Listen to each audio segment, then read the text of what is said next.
Hey everyone, back again. Welcome back to another video review. This time, everyone, we're going to be taking a look at the Transformers Robots in Disguise Season 3 episode King of the Hill Part 2. And no, there is no references to the actual TV show King of the Hill. So yeah, so I mentioned that. I should have put a disclaimer in the first part, but anyway. So basically the episode continues where we left off. The heat-seeking missiles, they're about to kill everyone, so Bumblebee and the others say, okay, we're running, getting the hell out of here. However, Grimlock can't catch up, so Drift decides, let's use our radio receptors or whatever, and they pretty much sent these transmission waves through those missiles and they defuse them. Like, they hit them, but they don't blow up, they don't do anything crazy or whatever, they just... basically. Which, kind of angers Heatseeker and kind of pretty much, gives it Rock Phase a boot to the head and one for the win. But all in all, it was pretty funny to see. Meanwhile, Russell is still moping about the fact he missed the field goal and says, "Oh, I injured my ankle on the play." So, of course, we see Hank, first time we saw her since the end of season 1, and pretty much Denny gives him a little Russell a pep talk and says, "I got a bunch of A's in college and high school, whatever, but when I got a D, it crushed me. But then I went back, worked hard, and got A's again. And then, of course, got to this point, which pretty much motivated Russell. I'll get back to that in a minute. But basically, Team B splits up. Bumblebee and Drift decide to encounter Heatseeker by themselves. They find an abandoned gas station where they find Heatseeker. But meanwhile, while this is all going on, there is a mini-con that is overseeing everything. Oversaw the argument with Sideswipe and Strongarm. Oversaw, like, what was going on with... oversaw, like, the battle with, and oversaw the explosion and all that stuff. So he's basically spying on them. And he plays a big role, actually, in the episode. But, yeah, basically what happens is... well, basically, we'll cut to one part here. Basically, in the, one thing I forgot to point out in the first part, there is this guy who believes in aliens. Like, he's in an RV, kind of like the one we saw in season 1 of the show. And basically, he's going alien hunting. And and it's kind of funny. In the first part, the guy asks Strongarm and Sideswipe, because he doesn't know them, "Hey, do you know where the aliens are?" And it's like, they're like, "We don't know, but if we do know where they are, then we'll let you know." So, and then they drive off and bounce away. In the second part, in this part here, the second part, basically he's at it again, and basically Strongarm's like, "You gotta leave because the area's evacuated because we're at a nuclear waste facility, yada yada yada yada yada." The good thing about that is that Sideswipe, he transforms into robot mode, which angers and horrifies Strongarm. She does the same thing, and then they kind of do another cover-up. But thankfully, the guy doesn't believe that... They think that Sideswipe and Strongarm are hallucinations. And then he probably just drives away. But we see him, like, near the end of the episode, but anyway...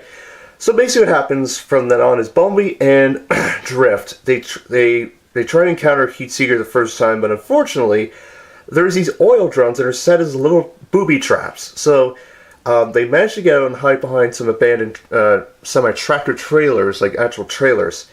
And then what happens then is Grimlock comes into it, and he tries to create a distraction. Unfortunately, he gets defeated. Because why not? And kind of that's my only complaint to this episode. He should have transformed to robot mode, but anyway. And then during the battle, Drift gets knocked out. Bumblebee gets trapped in the booby trap, which is oil, sticky, gooey oil. But then the minicon, okay, Bumblebee transforms into vehicle mode, tries to get free himself. But then the minicon comes in, transforms, and gives him a flying mode, a temporary flight mode, and they basically escape. They fly about and manage to outrun the heat-seeking missiles before the heat-seeking missiles blow up into into the side of the canyon, which is very classic movie, you know, heat-seeking missile scene kind of thing. So yeah, basically after that, the guy who's been outrunning or trying to find the aliens and thinks, oh, the government is doing this to me, yada yada yada, gets encountered by Heatseeker, and basically what happens is all the Autobots counter Heatseeker, and they get him, they pile on him. Unfortunately, as the dude drives away, the Heatseeker activates his heat-seeking missiles, blows up, drives away, but as a result, all the Autobots manifest and combine into a Assault. They don't even know because pretty much they're all unconscious. So basically all the Autobots, they disengage and they think, oh, it's a hallucination, we believe, you know, and they're surprised to find the nuclear waste facility undamaged. Nothing at all. No tire marks, nothing at all. And then Bumblebee says, well, I'm surprised about the Minicon. Well, we don't know who the Minicon is. He's not mentioned by name. We do see him, but we don't know who he is. I think he's packaged with Bumblebee in the toy line. I can't remember his name, but I'll put it in an annotation of this video if I can find the name. But basically, Bumblebee realizes his Decepticon hunter is missing. Sideswipe goes and finds it. And then they conclude, well, it might have been destroyed in the blast. Which, I mean, is no surprise, but that's a little... Actually, I'll get to that. It's at the end of the episode. Okay, so back to Russell and all that stuff. So basically what happens, Russell determines he needs to kick the ball a little higher over the tall dude. Because they're kind of down by a couple points. So Hank brings in Russell. And Russell manages to kick the football over the dude and score the field goal to win and clinch the championship. Which is amazing. So that was a nice little side story. I kind of liked it. It was pretty good. So basically what happens is Heatseeker returns to his temporary, or to his base, or to the base where the Stunticons are, but not before finding a little like map. A little like kind of one of those flat maps, like those kind of like what Scatterspike had in season 2 or 3. Yeah, it's season 2.5 or whatever. And we don't see who Heatseeker is talking to. We believe it's Motormaster. We don't see him, but we see his shadow and the red eyes and stuff. So it's clearly Motormaster just by the way he talked to Heatseeker. Heatseeker refers to him as Chief, which is kind of funny. But basically, at the end of the episode, we see the Minicon with Bumblebee's Decepticon hunter. He opens a portal to the Shadow Zone where we hear Soundwave. And he says, you've done well, now bring Bumblebee's Decepticon hunter, to Soundwave. And he gets to the portal, closes, and that's the end of the episode.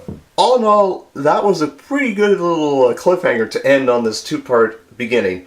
I mean, honestly, it was nice to hear Soundwave, but if I recall correctly, he didn't talk like that in Transformers Prime, but it's the first time we've heard him since he was sent back to the Shadow Zone in Portals, like last year, like back in Season 2. Russell's little side story was awesome, and Heatseeker was pretty cool to see. Sideswipe and Strongarm arguing again was kind of funny, a little redundant, but that's okay. And I kind of liked how Dritch had some key dialogue in this, which is awesome. He was like, basically telling Bumblebee to just basically shut up, don't focus on yourself, don't blame yourself, we gotta focus on the Decepticon. And the dude who thinks, I need to find UFOs and alien stuff. That was pretty funny to see. It's kind of like pretzel logic, but a little more lulled in a sense. But all in all, it was a great 2-part episode. Part 2 was pretty awesome, and I'm curious to see what will happen in the next episode, because I mean, remember, there's 5 Stunticons. Heatseeker and Motormaster being 2. The other ones, we know them, but we'll figure out which one comes first. And I know Breakdown's not coming back because he was killed in Transformers Prime. Maybe they might mention him, just as maybe like a little Easter egg in one of the episodes. Who knows? Anyways, guys, that is my video review of my review of Transformers Robots in Disguise, Season 3, Episode 2, King of the Hill Part 2. Not referencing the King of the Hill show, by the way. I will see you all very soon. I will be back as soon as possible with my next video, and yes, so take care, see you soon, have a good day, and I shall catch you all later. Bye-bye.